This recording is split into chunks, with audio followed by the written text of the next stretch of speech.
I've been using the Google Pixel 10 for 1 month now, and I purchased this with my own money, and these are my honest thoughts. This video is sponsored by MagBack. MagBack's Elite case for the Google Pixel 10 Pro XL is easily one of the most versatile cases I've ever tested. The first thing you'll notice, ridiculously strong magnets that let you stick your phone to almost any magnetic surface in any orientation, without worrying about it sliding or falling off. For the protection, it's built like a tank. It has reinforced bezels around the display and camera, very grippy sides, microfiber inside to keep that phone looking scratch-free, and impact-absorbing corners. There's a built-in kickstand for quick hands-free use, plus a finger loop that folds flat when you don't need it. My personal favorite, the pinky rest, a little cushion that makes long scrolling way more comfortable.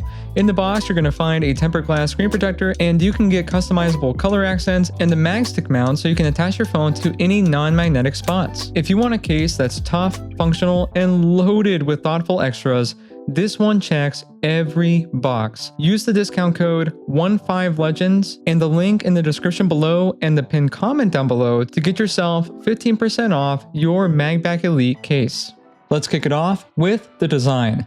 The Pixel 10 keeps that clean, premium Pixel vibe. The Gorilla Glass Victus 2 front and back, aluminum frame, and it's matte, thank goodness, IP68, and a camera bar that still stops the wobble on the desk. I've also been daily driving my Galaxy Z Fold 7 and the wobble has been insane. It's compact and comfy. 6.3 inches is such a nice size in a world of huge flagship devices. And like I always mention, the buttons are still Pixel, meaning that they feel and sound incredible. But the power button is above the volume rocker, which I just hate. It still annoys me and I will continue to mention it. Also, it's eSIM only, at least here in the US, and admittedly this hasn't been much of an annoyance to me as I expected. I have been switching between multiple phones and it only takes me about 2 minutes to transfer, and I use AT&T as my service provider for reference. But it's impossible to deny that the physical SIM is just quicker. And for the colors, I think Google nailed them. I love the fun, bright, and vibrant color options this year. You get Obsidian, Frost, a really cool color called Lemongrass, and my personal favorite, Indigo. This brings me back to the original Pixel, the really cool blue color that I never got to own but I always wanted. It looks stunning at every angle. You also get Qi 2 magnets built in. Google calls it Pixel Snap, which is essentially MagSafe. I mean, just look at the magnets compared to the iPhone 16 Pro Max. So it snaps onto compatible chargers and MagSafe accessories just as well as any of my iPhones do. I really like that we finally have this. I didn't think it would matter that much, but I see it as a significant reason to upgrade to the 10 series this year, especially if you don't use cases. And for that display, you get a 6.3-inch OLED 1080 by 2424, 120Hz HDR10+. However, it's not LTPO, so it flips between 60Hz and 120Hz rather than going all the way down to 1 Hz. But it does get decently bright, so that's a good thing. You get 3000 nits of peak brightness, so outdoor legibility is excellent and everything is completely readable. And bezels are fine, but not the best. I think that even the Pro models this year deserved at least minorly reduced bezels, but it is what it is. If you need the highest resolution or brightest screen, I would still stick with the Pro series, but honestly, I have barely noticed a difference between this screen and that of the Pixel 10 Pro XL. And for the battery, we actually get some improvements here. The battery was bumped up to 4,970 mAh with 30 watts wire charging and 15 watts Qi 2 wireless. I am getting decent battery life at around 8 hours on average, sometimes a bit more and sometimes a little bit less. And for my use, I tend to use my phone for, well, talking on the phone, if that's even a thing anymore, sending messages to family and friends, listening to music for long periods of time, taking photos and video, I mean, it's a Pixel after all, watching content, and playing games ranging from emulators to streaming through things like Xbox Game Pass. The charging at 30 watts is pretty good. It takes me about an hour and a half to go from 0% to 100%. Could it be better? Definitely. But I am glad Google improved it from last year, even if it was only a 3-watt increase. Where you might be having some doubts is the performance. This is where things get a little bit rough for Google. The Tensor G4, as with all Tensor chips, is slower than the competition on paper. It is Google's first TSMC 3nm chip and is specifically focused on AI, which are both great things in my opinion. The issue, however, is that Google has an Apple problem. The iPhone 17 starts at $799 for 256 256GB of storage, and it has the Apple A19 3nm chip. Even as a primary Android user like myself, it's impossible to deny that the iPhone 17 is the better buy when it comes to price to performance ratio. With that said, is the Pixel 10 slow? No, absolutely not. Everything is fast and fluid, and you know what? If you use your phone for just a phone, content provider, and light gaming here and there, you're not going to notice a difference between the Tensor G5 and Tensor G4, or even the Tensor G3 to be completely honest. Where the performance will hit you is if you use your phone for anything that is significantly tasking, like recording video at 4K 60 or higher, especially for long periods of time, and editing those videos, playing high-intensity mobile games like Call of Duty Mobile for example, or even heavier emulated titles for long periods of time. This isn't a question of whether or not the Tensor G5 can handle the day-to-day activities. Instead, I think it's a question of value. Is it worth it against the competition for the price? It's a really tough call when you look at Apple's chip and Snapdragon. Regardless, with that said, you get the classic Pixel experience. It's fluid and has snappy animations and quick app launches, but just keep in mind what the competition offers at similar price points. And for the main focus of this Tensor G5 chip, let's talk software and AI. This device ships with Android 16 and Google's Material 3 Expressive. I love how light it feels, and the subtle bouncy animations here and there, and just how clean it feels overall is just a good feeling software. And that's not to say that it's perfect. Google has made a few questionable choices with Material 3 Expressive that look just not Google. People have suggested it looks like it was made from code written with AI, and well, no idea if that's true, but I mean, just look at the design choices here. It just looks bad and something not polished and simple like I would expect from Google. Luckily, this can be addressed with future software updates, but we're going to have to see. And a common highlight of Pixels these days is that you still get 7 years of software and security support, which is always a great thing that I love to see. With the 10 series, you get a couple of new software additions like something called Magic Queue, which surfaces context like flights, addresses, calendar events when doing things like responding to a text message, for example. I think it's a really cool feature that is great when it works, but it is so inconsistent that in my experience, I just tend to ignore it for the most part. Hopefully this improves with future updates, but again, we're gonna have to see. You also get something called Voice Translate, and to be honest, as someone who is bilingual, I was very impressed. If you have friends or family that you want to keep in touch with that don't speak English, Spanish, or any other language that Google offers, you're going to love this feature on your Pixel 10. It uses your voice and tone and translate what you're saying in real time. Now, it's not 100% perfect, and you are going to notice some weird artifacts here and there, and funny voice incantations every now and then, but I mean, look and listen to how well it works here when using it in Spanish. Hola Steven, ¿cómo estás? Hello, yes, look how you are. I'm doing great. How are you? Estoy bien. ¿Cómo estás? Estoy súper bien. Mira, tenemos que ir a la tienda para comprar pollito para comer más tarde. I have to go to the store to buy chicken to eat later.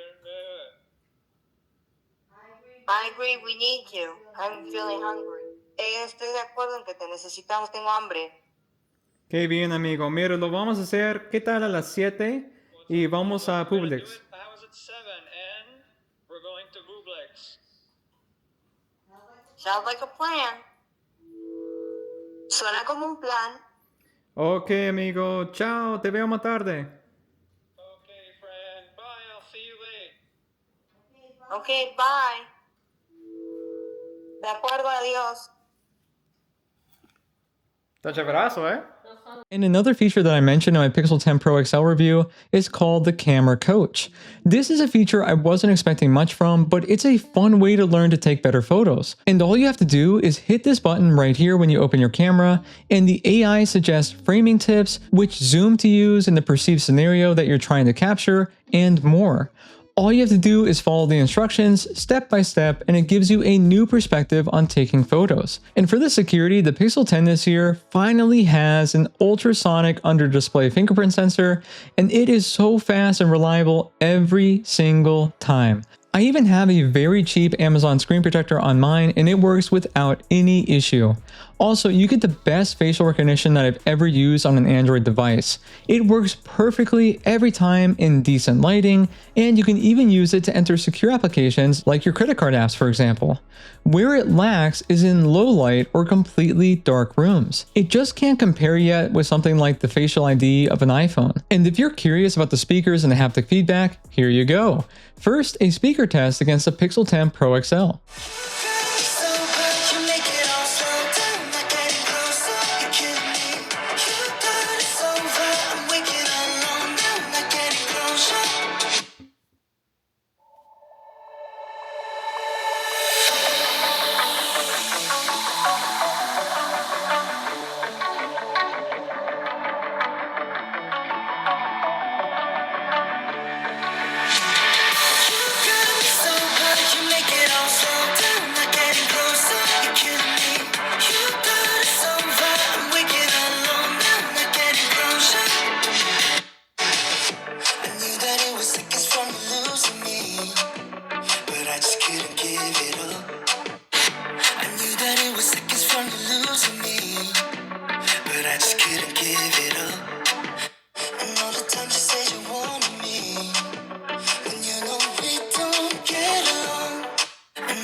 And for the haptics, here's another comparison.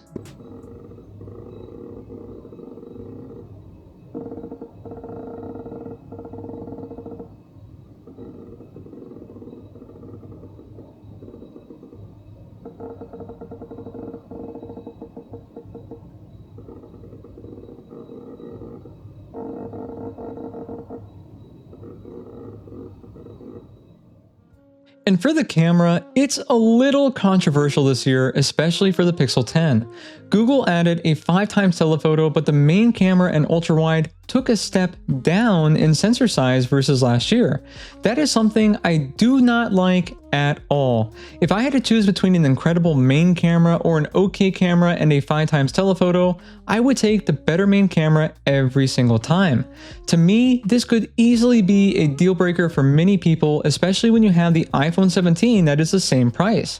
But with that said, it's still a Pixel and this camera is still solid in most situations. The main 48 megapixel with optical image stabilization takes photos with accurate color, and the HDR is classic Pixel and not overdone. Photos look vibrant but natural and relatively balanced. The detail it captured is good but not great. Even indoor and low light photos can look softer than what I was expecting.